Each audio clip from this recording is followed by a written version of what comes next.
Our next stop in the Mesozoic in Cedar City area is going to be at the Moenavi Formation. The Moenavi Formation spans the Triassic-Jurassic boundary, and it's what you can maybe see there behind me. You can see my hammer there for scale, and hopefully you can tell that there's a mix of mudstone and sandstone. And now that I'm done with this introduction, I'll flip the camera around and we'll go take a closer look.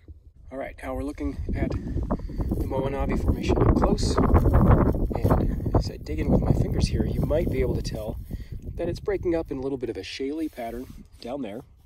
So that's shaly, well, it's shale, it's mudstone that's finely laminated. That's the kind of thing you would expect to find in, say, a filled-in channel or in a lake on the floodplain in this Moenavi ecosystem, or maybe just a large lake in general. You're likely to get shale because mud is settling out of suspension very slowly. We're going to move a little further up, try not to fall down, and as I pan that way, you can hopefully see that there's some sandstones that stick out, right? Sandstone is more resistant most of the time to weathering than shale would be, so it tends to stick out. And in these cases, they're thin beds that are maybe, oh, I don't know, 10 to 20 centimeters thick, maybe 30 centimeters thick. And as I move over there, slipping down the hill a little bit, and we take a closer look, there aren't obvious sedimentary structures to me from here that I think would be visible, but I can see some laminations, and this would be a bed, one bed. There's another bed up there, and that one might consist of a few. It looks like there might be some soft sediment deformation in that one, and as I pan up, you can see that there are some thicker beds. So take a view over here, and again you can see interbedded sandstone and mudstone, typical of an environment with lots of channels, in this case probably small stream channels, cutting across the landscape. So that's in the Triassic-Jurassic boundary, above the Chinle Formation. Over in the distance there, right where the bend in the road is, you can see the Chinle Formation. That's the Shinnerump sandstone. And then the hill with that, there's a sign right there, for sale sign for some of that land off this golf course. That's also Chinle Formation. That would be the upper portion of the Chinle Formation. And then down here is the Shinnerump again. And this knob here, there's the golf course. Of course, there's the big mountain outside of town. This view is of sandstones in the Kayenta Formation, the Jurassic Kayenta Formation. The Kayenta Formation, just like the Moenavi, is a mix of fluvial and lacustrine deposits. Fluvial meaning rivers, lacustrine meaning lakes. In this case, this outcrop is dominated by sandstones deposited in a river system. Do a review here. Now I'm in the Kayenta Formation, and you can see the sandstone in front of me, and there's the hammer for scale. And at this surface here, you can see that the crossbeds are coming down and they're sloping down, and then they're pinching out to zero, or they're asymptotically or tangentially approaching the bedding from the previous layer, and also probably truncating it as they go.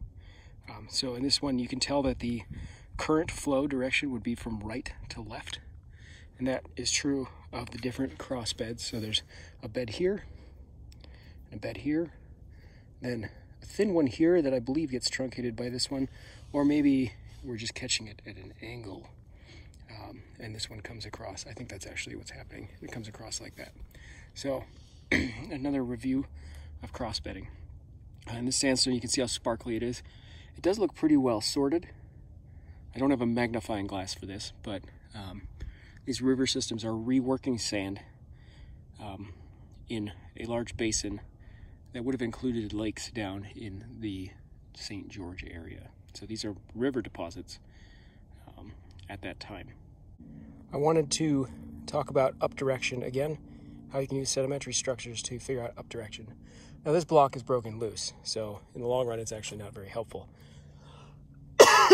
But it's a really clear example of where you can see a change in the cross bedding. In this case, these laminations within the cross bedding appear to come down, and then they just end abruptly. They do not gradually taper. So up is this way, and what happened is these layers were deposited, and then this layer came along and truncated them. So really,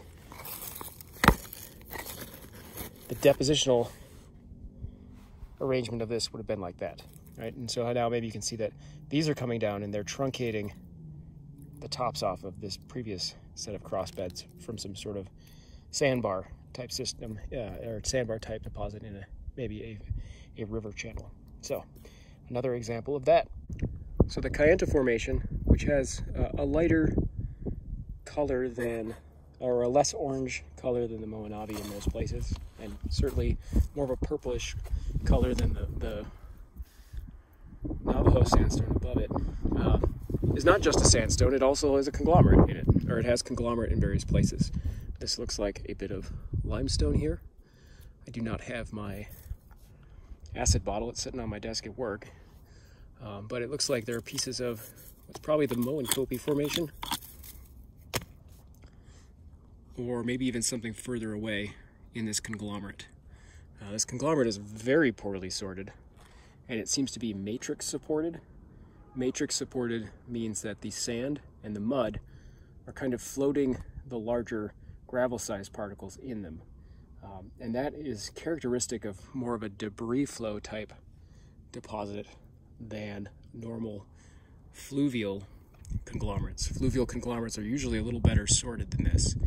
And what that might imply is that the Kayenta landscape was prone maybe to some flash floods, which would lead to very poorly sorted sediments. It's not thought to be a highly angular or a very steep sort of river system like we have here in Cedar City today, where we get debris flows all the time. So there must be some other sort of mechanism. It's time for a geologic mystery. So as I pan over here, you might be able to see that there's this grayish white layer with a bunch of darker colored material in it. And I try to scratch this with my hammer and it won't, so it's almost certainly quartz. And this light colored stuff is also relatively hard, although it is weathering a little bit like limestone would. It's harder than limestone.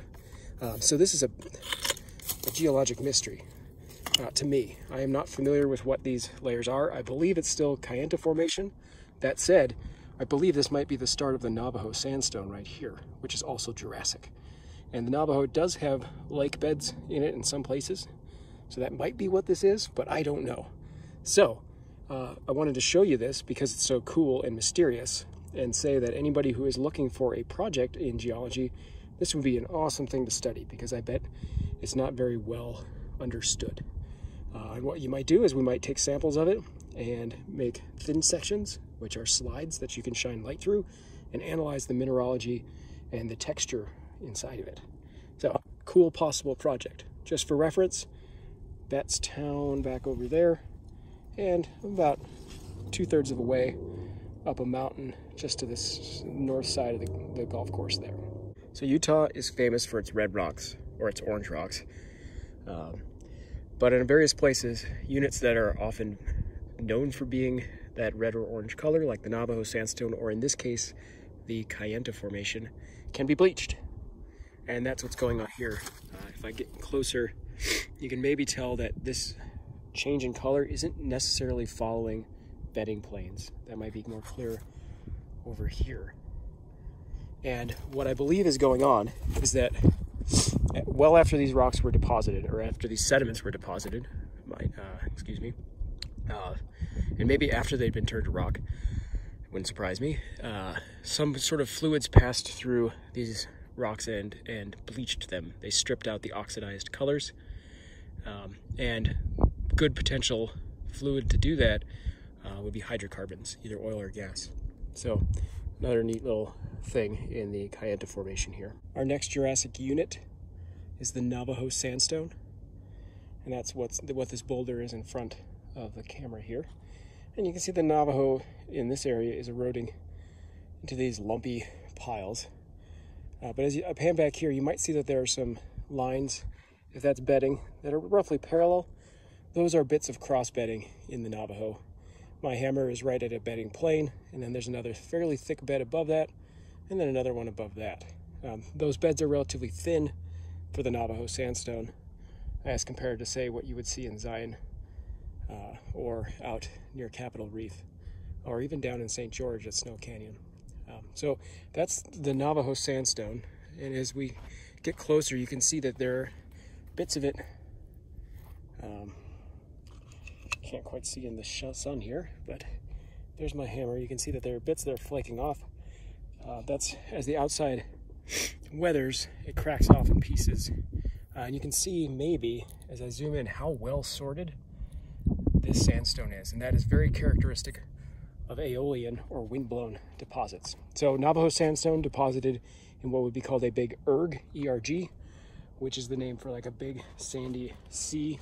In this case, the sea doesn't have water in it. It's just windblown stuff. So back that way, there's a lot more Navajo. Down into there, you can see the Moanavi and the Kayenta again. And then back in that direction, those white layers are parts of the Carmel Formation. And I don't think I'm gonna make it over there for these videos. The Carmel Formation forms in the Sundance Sea after oceans flood back over the top of the Navajo sandstone. And that would be our last Jurassic unit that's very visible in Cedar City. You can follow it across quite easily, and it has a lot of gypsum in it because it was an arid seaway. There's a video on the YouTube channel for physical geology where I introduced the students to a bunch of deformational structures in the Carmel, so look for that there, or I'll try to post a link to it.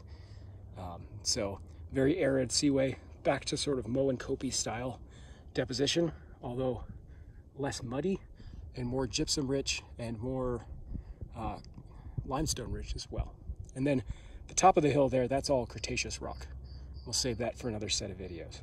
So that's it from the top of a hill outside of beautiful Cedar City.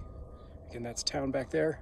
You can see the golf course, the Paiute Reservation, and you might even be able to see some of the university buildings. I believe I can see the library. So I hope you all are doing well, and look for the next video sometime soon.